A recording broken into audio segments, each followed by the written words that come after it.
Estes, your future looks bright and beautiful. The Massage Envy brand is focused on helping people not only feel their best, but also look their best. Would you like the opportunity to make a positive difference in your clients' lives every day while growing your career in a supportive, nurturing environment?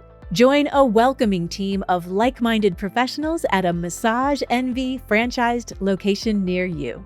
Visit massageenvy.com/SDcareers for more details and to apply today. Meet Comfort Zone, the Italian, science-led skincare brand trusted by estheticians and featured in over 7,000 spas worldwide. Founded by pharmacist Dr. Davide Bollati, Comfort Zone is powered by over 60 in-house chemists and skincare experts dedicated to skin longevity. Our clinically tested formulas blend advanced botanical and biotechnology research to deliver real results and elevate every treatment experience. Discover more at us.comfortzoneskin.com or follow at comfortzoneskin_official on Instagram. Tizo introduces 2 new photoceutical treatments infused with antioxidants and rich in benefit ingredients designed to restore and rejuvenate skin. Perfecting Face Cream is a nourishing, multitasking rejuvenator in a feather-light, silky cream, ideal for all skin types. Restorative Sleeping Mask hydrates and soothes instantly while supporting the skin barrier and fighting free radical damage. Both are 100% free of dyes, fragrances, oils, and parabens.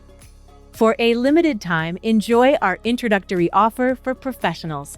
Buy 3 and get 1 free, mix and match.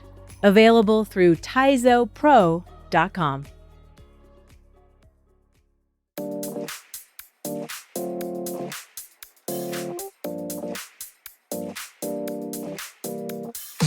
Hello and welcome to ASCP Esty Talk. I'm your co-host Maggie Staszcuk, ASCP's program director. And I'm Ella Cressman, licensed esthetician, super fan of aesthetics, and content contributor for ASCP. Ella, be honest, do you DIY anything?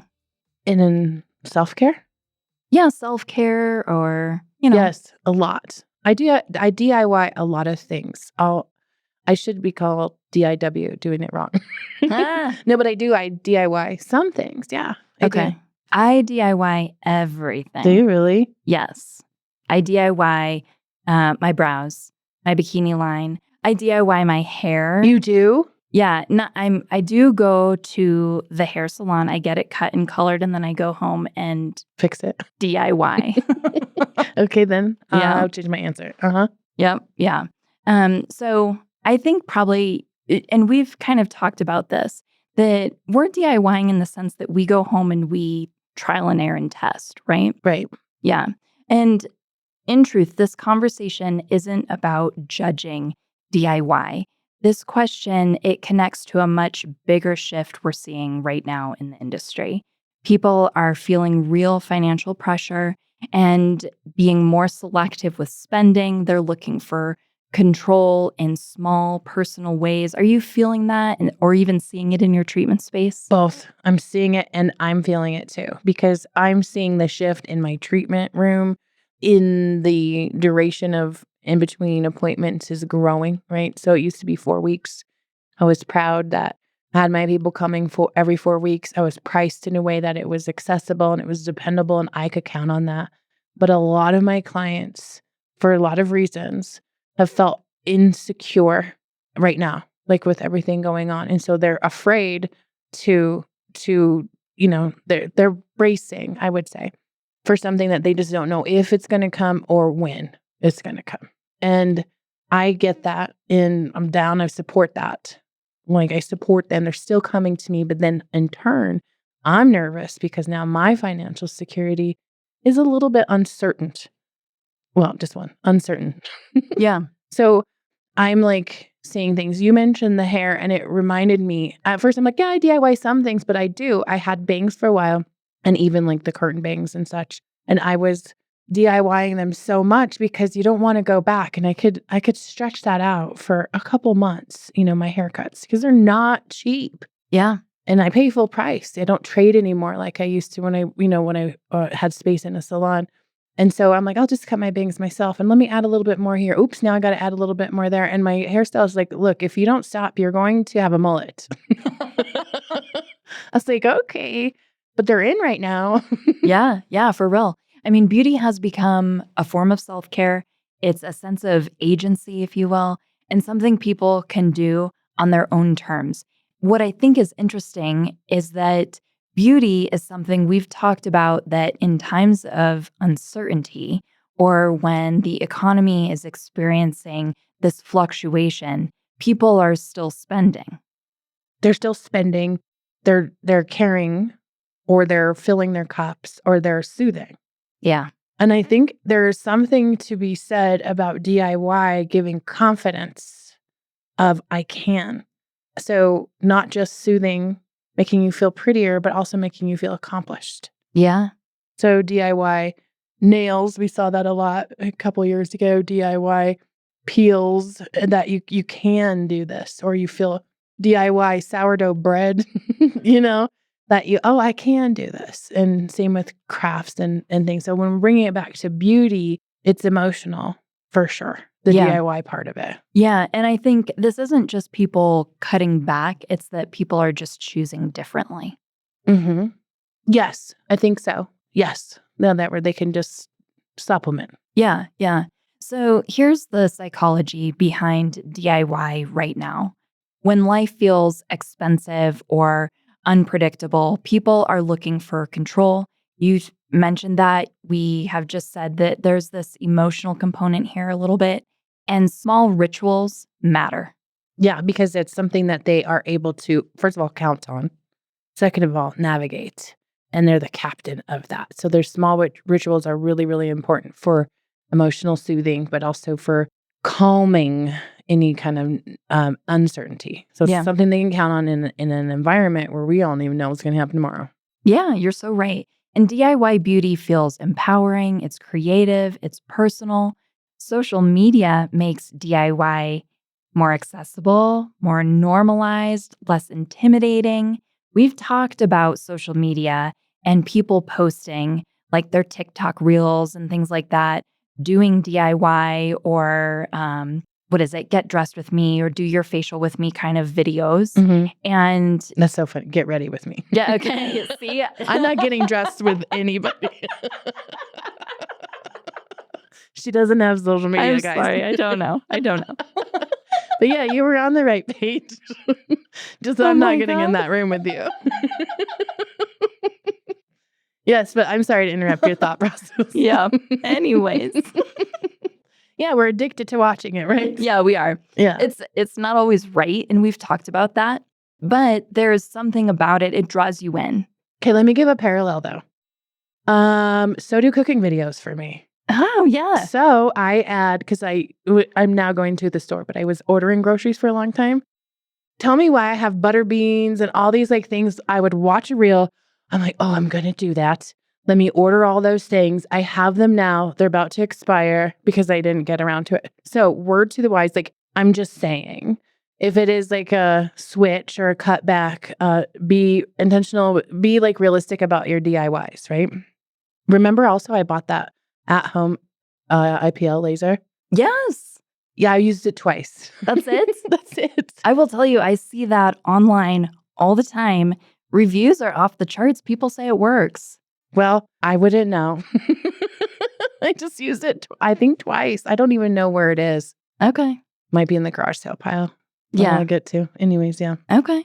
So in the treatment room, Ella, you said you do notice this with your clients? Yes, 100%. They're booking less. They're buying smarter. Okay. And like you can see, like before, let's just go back 3 years ago. They were like, oh, okay, I need it. Sounds good. I'll get it. Cool. You want me to get this next time? Cool. And now they're like, wait, how does it work? And why do I need it? And where do I use this? It's more discerning. It's more intentional. They're trying to be really smart with their purchases. I had to pivot a little bit too because I switched lines and I brought in a line that's more expensive. So I had to change the way I talk about it and the way I encourage it because it was not an ideal time for me to do that. I'm fine. Everything's cool. It worked out great, but it was a challenge. She had to relearn how to speak 2025 and 2026, and then also how to speak in a new product, language. So it was hard. This may be more like a hair question, but are your clients coming in for corrective work because they DIY'd at home and messed up their face? I have not seen too much of that. A little bit. I would say if I had to put a percentage, I would say maybe 30%, which sounds like a lot, but it's not bad. But a lot of those are some other things, like the new clients that I've been getting are more in that percentage. I've tried all these things at home. It's still not working, and I think I made it worse. Yeah. So yeah, a little bit. So that's awesome. So I think generally speaking, in the treatment room, clients may be saying that appointment spacing is spreading out. Clients are maybe more openly admitting that they're DIYing.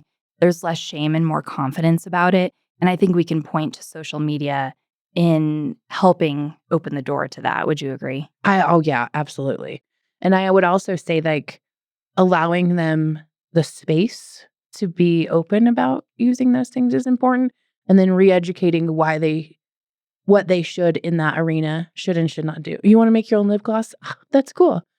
Maybe not your own chemical peel at home. Right. Right? Yep. Yeah. So is DIY really a new phenomenon? Not really. Not really. Yeah. So what's new though, I think, is the attitude around it. Yeah. I think to your point, social media made it look so good. Like it was so easy. And they're telling you in 30 seconds or 90 seconds what you can do, and you can do it. That, it's like normalized. Yeah. Versus what you would have heard like at book club or in your social circles. Have you tried this? Have you tried that? It's different. Yeah. Absolutely different. Yeah. And I think for the estheticians listening, DIY doesn't mean clients don't value professionals. It means they're prioritizing differently. They still want expertise, but just in a different way. And you have to shift your perspective. So it's, let's talk about how to do this safely and when to come see me. Oh, nailed it. So how can pros adapt? Beauty doesn't disappear in tough times. It evolves. Yes. I don't even know. I'm Glad you agree. trying to find where you are. I'm like, yes, I agree. Very good. Yeah. Okay. So clients are still caring about feeling good, looking good. They want to look like themselves, but elevated. And they want to have those moments of care, especially when they feel like perhaps they're facing tough times. More than ever, clients' emotional state is fragile. More than ever, more than I've seen it in 20 years. That we have to be very, very careful with our emotional approaches about invalidating or validating where they are and not positioning ourselves as this finger wagging, you should do it this way. Like removing the judgment from our approach is the adaptation for professional estheticians right now. And in coming at it in a way of, thank you, I understand, I get it. I see why you're saying that. And that's for anything. I see why you want to do this at home. Have you thought about, instead of going, girl, that is nuts, unless you know them.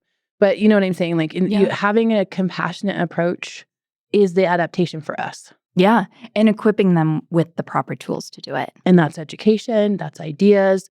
Yeah. Yeah. So offering like maintenance guidance between appointment strategies, targeted services, or maybe it's even lower commitment services. Absolutely. Or packages. Yeah. Or easy ways to pay and break that up for sure. Yeah. Yeah, absolutely. So estheticians who listen, adapt, and lead with empathy stay relevant and trusted. Listeners, we want to hear from you. What's your take on the DIY boom? Share with us on social media through Instagram, Facebook, or by emailing getconnected@ascpskincare.com. Thank you for listening to ASCP Esty Talk. And as always, for more information on this episode or for ways to connect with Ella and myself, or to learn more about ASCP, check out the show notes.